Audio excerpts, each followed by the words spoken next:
Jumpscare Pack X is a complete set of ready-to-use jump scares with a built-in trigger system. You get two types of triggers.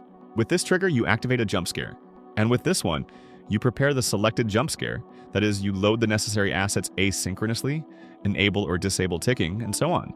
The first jump scare is a bookshelf. When the player enters the collision, books fall down. Optionally, upon entering the collision, the jump scare may not be triggered immediately.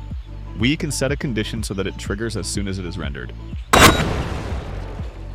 The second jump scare is the retro TV, with an AI bursting out of the screen and breaking it.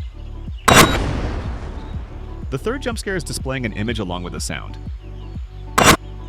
The next jump scare, which is not very complicated, is simply triggering a sound, usually used to build tension with lighter audio cues. The sixth jump scare involves displaying an AI in a mirror reflection that follows the player. When the AI reaches the player, it jumps in front of the camera. If the player turns around while the AI is following, the AI disappears.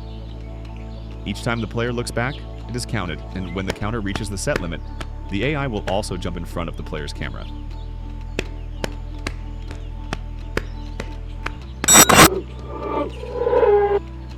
The next jump scare is an AI that dashes past the player.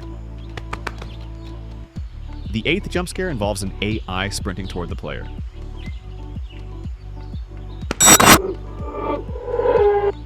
The ninth jump scare involves an AI staring in a specific direction until it appears on the player's screen.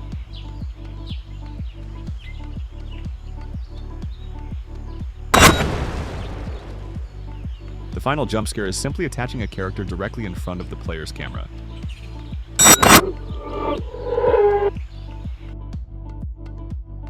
Working with this system is fast. You set the references accordingly, configure the conditions, and can activate selected triggers at any moment using other triggers or a macro.